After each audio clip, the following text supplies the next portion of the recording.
Malaysia Tzu Chi volunteers distribute needed items to the flood-affected residents. A Malaysian Jing Si Abode lay practitioner dedicates to conduct disaster relief globally. Welcome to Diet Headlines. I'm Maggie Tai. Thank you for joining us. After flooding happened in Kuala Lumpur, Tzu Chi volunteers immediately distributed aid materials to the affected residents, inspiring them to pay back by donating money to help others. Flooding occurred in Sekapun-Dalam, Kuala Lumpur. After assessing the damage, Tzu Chi volunteers started aid distribution immediately.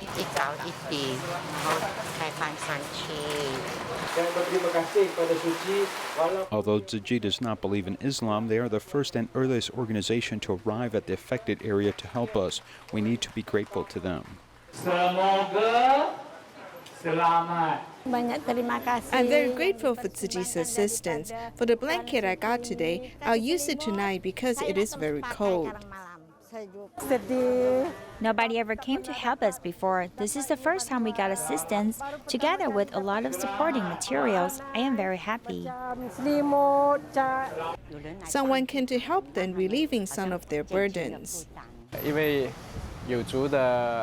A man of other races very touched by our action to care for them, regardless of races and religions.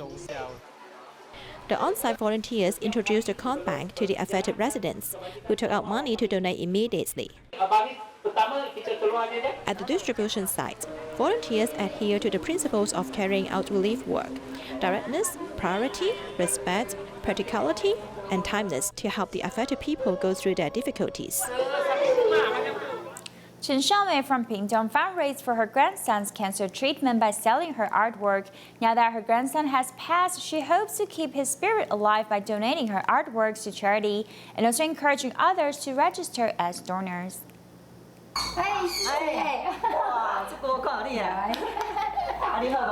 This warm greeting has finally brought a smile to 60-year-old Chen Xiaomei's face, as her grandson has just passed away from cancer. When he was sick, we were referred from the community hospital to the Kaohsiung Medical University Hospital. We stayed there for 3 years. Crying didn't help, but not crying didn't help either. I really didn't know what to do. The grandson's condition was up and down at times. When it was bad, she would draw or make beady craft to divert her attention.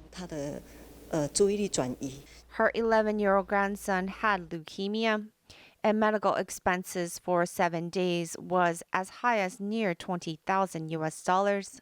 In order to pay the bills, Chen Xiaomei painted and made beaded crafts.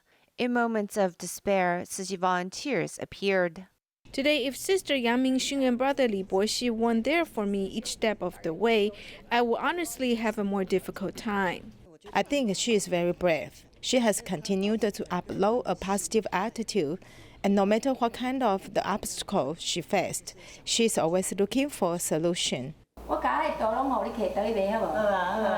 Not only donating her drawings for auction, she promises to share her story at mirror registry drives to encourage more people to sign up and save a life. There's an old Buddhist Sava called Huang Weimin in Taichung. She's now retired and has devoted herself to Tzu Chi. Apart from volunteering at a nursing home, she also helps sewing public costumes. Huang Weimin, who helps sewing the second-hand clothing, is 70 years old already. Although she needs to rely on a guide to thread a needle at her age, she is often happy to take the drop. The clothes of the puppet that Tzu Chi volunteer Huang Jinfu is holding is made from Huang Weimin. At the end of last year, she even made a set of puppet costumes. I helped him to make some puppet costumes, no matter if they're clothes or hats. The hats I made were very pretty.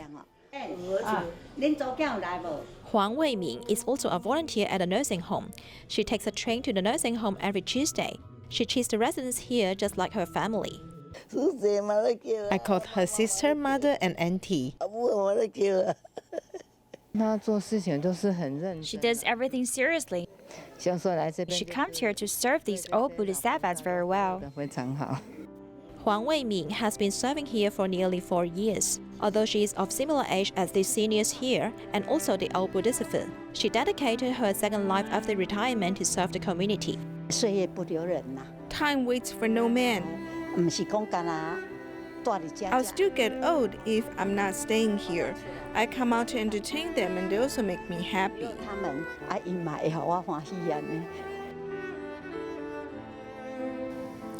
Tzu Chi is the hometown of strawberries, and in recent years, because of global warming, farmers have to use air-conditioned rooms to grow strawberries 24 hours a day. However, in winter, they can also grow strawberries, meaning year-round production.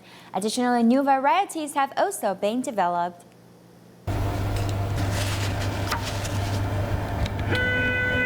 いちごの果実を刺す時の抵抗値というか、 This instrument measures the resistance of a strawberry. It inserts a probe, and we are able to judge the strawberry from the exterior surface and the fruit density here with data.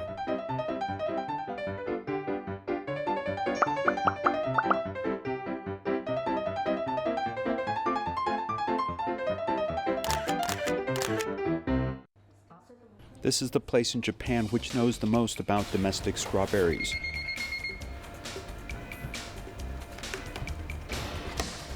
After a large series of tests measuring the sweetness and acidity of strawberries, there's also a chance for people to eat strawberries.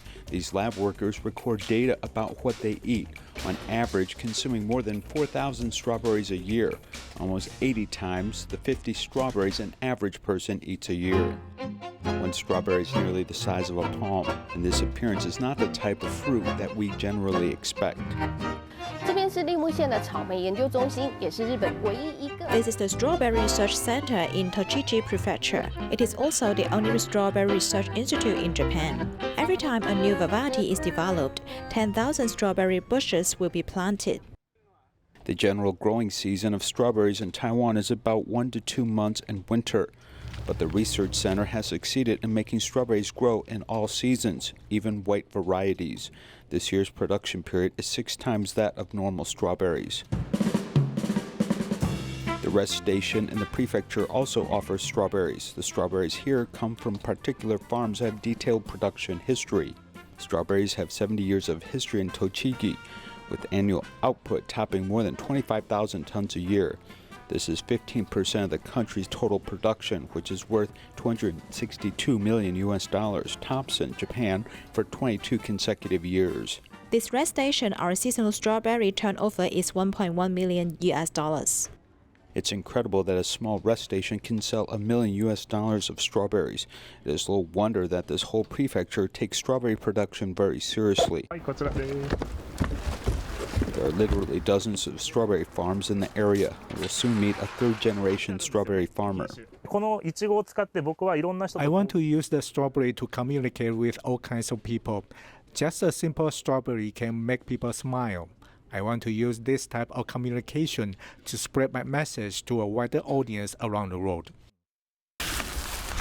Strawberries grown in greenhouses using organic farming methods can be eaten directly.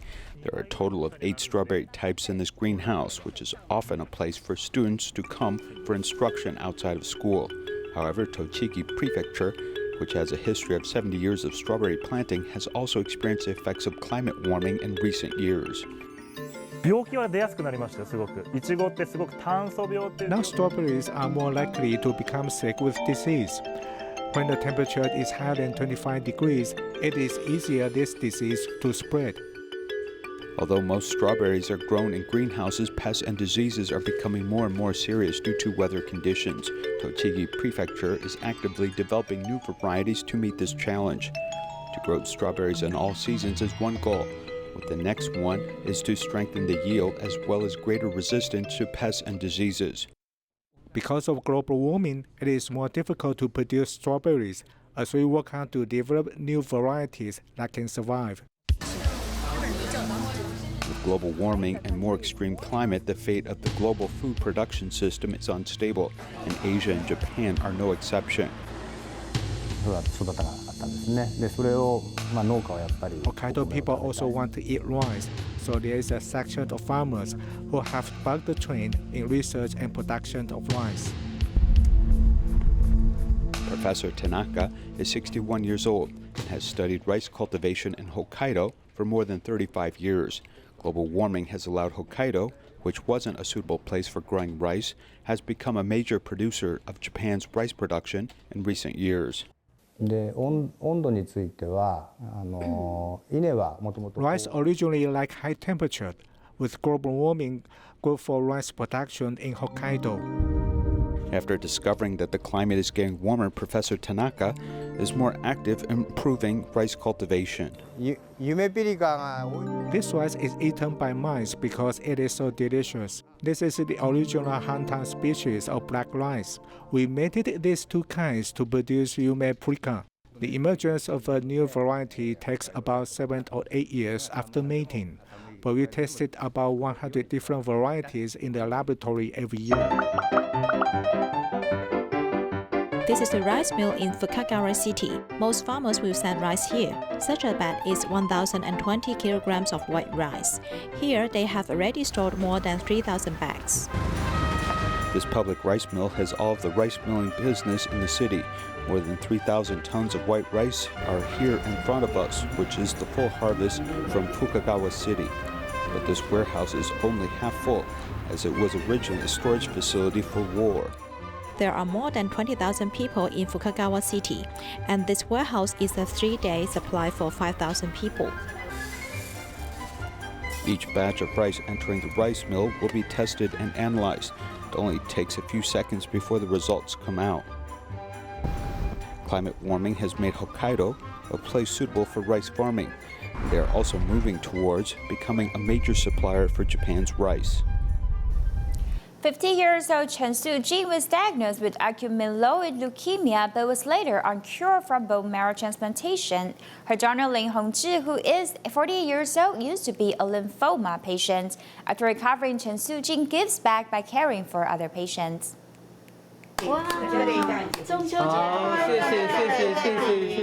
Giving the hand-painted pomelo to the patients, Tzu Chi went to the hospital to cheer the patients up. I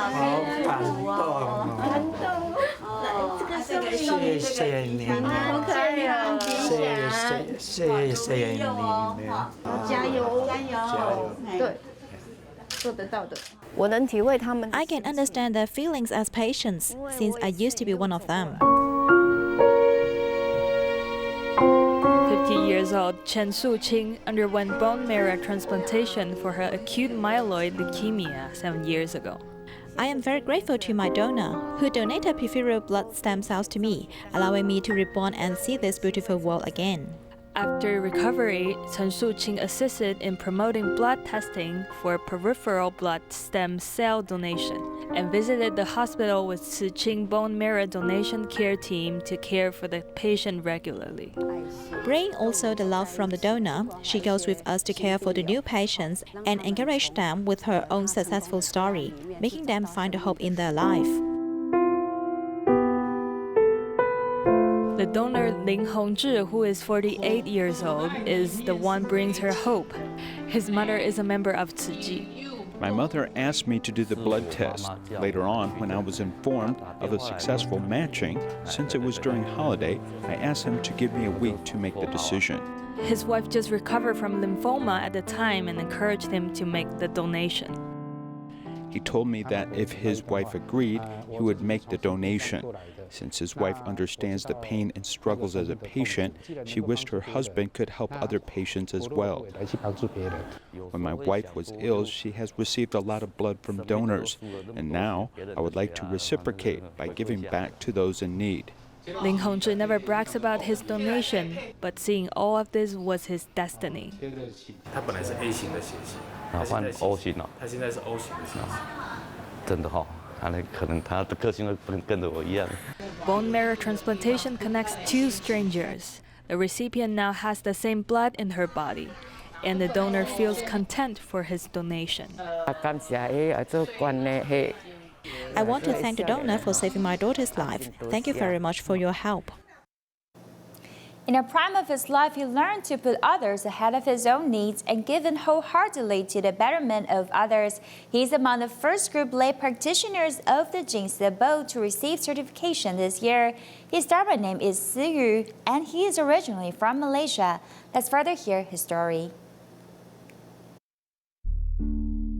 上人只说好，我等你。就因为这一句话，我就决定说，要赶快回来。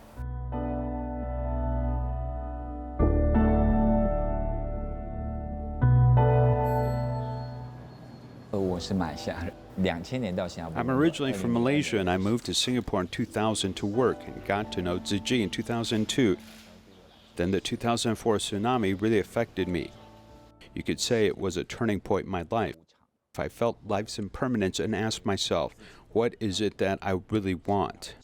The first time he stepped foot onto Sri Lanka, lay practitioner Tzu Chi was in his early 30s. He's excited to see me each time and will run towards me. I'm happy when I see him too, as it's like seeing my own child. His initial aspiration took him to Myanmar. When the 2008 Cyclone Nargis devastated the land, he was among the first group of Tzu Chi volunteers to help Myanmar. The local volunteers are very inspiring. They actually pick up everything that Tzu Chi volunteers are doing and will do it alongside us, sometimes even doing it better. We often say if we delayed our mission a little, then we would have had nothing left to do. Helping Myanmar restore itself from zero became his main focus. When the Sichuan earthquake happened, he was appointed to head to the front lines for relief work. Honestly, back then, I didn't want to go to Sichuan. I knew if I went to Sichuan, I could never return to Myanmar. When I left Myanmar, I wrote that I left my heart in Irrawaddy. It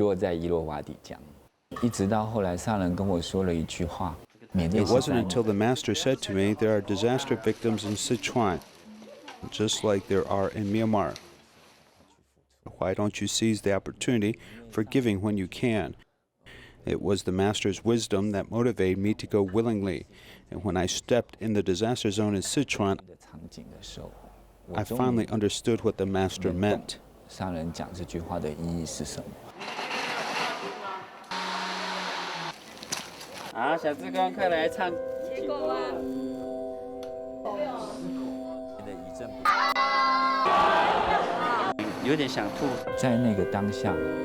I realized the Master sent us not to help them in terms of material aid, but for emotional and spiritual support.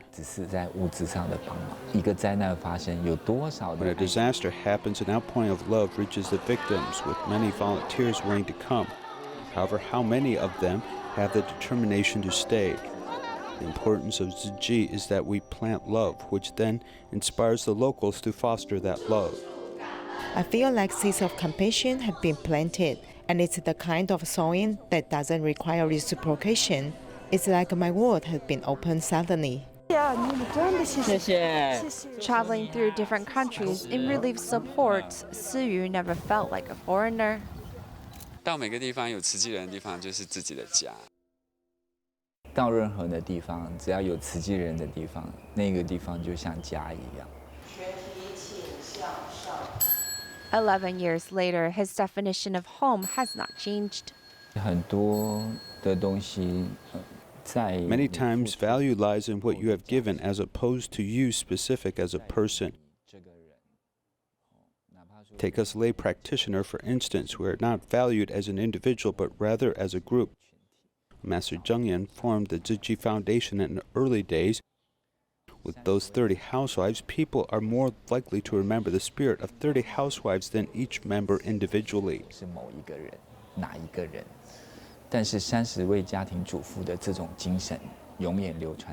Becoming the first batch of lay practitioners at the Jing Si Abode to receive certification, he speaks softly and has a gentle demeanor. He looks at things lightly because he feels passionate about it.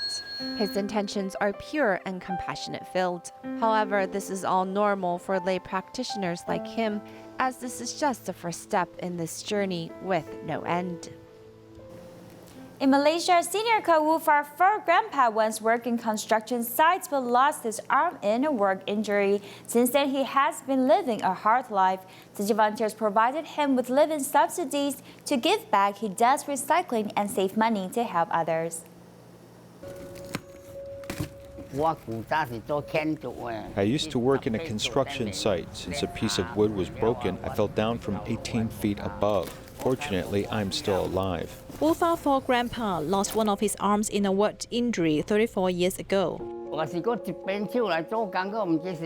If I have only one arm left for work, how could I still be happy? At that time, I wanted to commit suicide by taking drugs. However, I thought of my family. I gave up eventually. Grandpa has no choice but to resign from the high-paying building work. Collecting trash can earn about at most $2.5 a day. Grandpa insists on doing it just to earn a living for his family of 3. Although using only one hand is quite struggling, Grandpa is resolute in sorting the trash carefully, because this can make more money. He also needs to take care of 2 nearly 60-year-old children with mental illnesses. In 2010, Tzu Chi volunteers start to know Grandpa's family and learn about his hard life. They decided to provide living subsidy to him. Being a satisfied person, Grandpa only accepted part of the subsidy. Tzu Chi volunteers respected his wish and went to care for him regularly.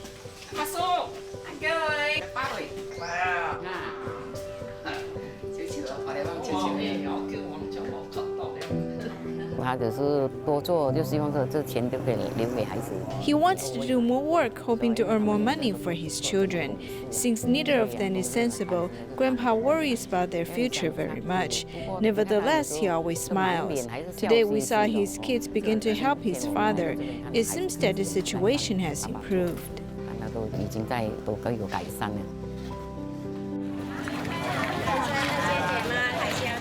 In 2005, Tzu Chi helped fundraising on the street for South Asia tsunami. It was the first time for Tzu Chi volunteers to seek donations from Wu Far grandpa. Because we hope that everyone could have the opportunity to create blessings, even though he's a beggar. So we encourage Grandpa to donate as much as he could. I didn't even have enough money to buy food. How could I donate? I still have to raise 2 children with mental illnesses. I said to him, it doesn't matter, or I'll give you $1 so you can donate. Eventually, he donated what we gave him. Apart from family members, Tzu Chi volunteers are the friends he wants to see most. Volunteers' visit allows him to rest for a while. He felt that he was so poor and unable to help others originally, but now he began to realize that helping others is not the privilege of the rich.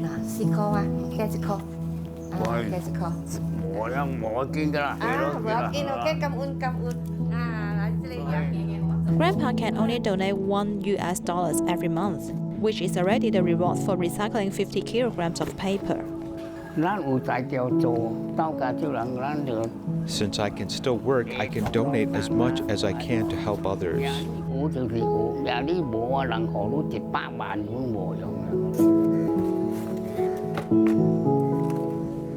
Although he only has one arm left, he looks like a living Bodhisattva for his doing good deeds. Hualien Tzu Chi Dementia Center hosted the 7th anniversary musical concert in Tainan, and many singers sing and dance on the stage. Let's join them and see you next time.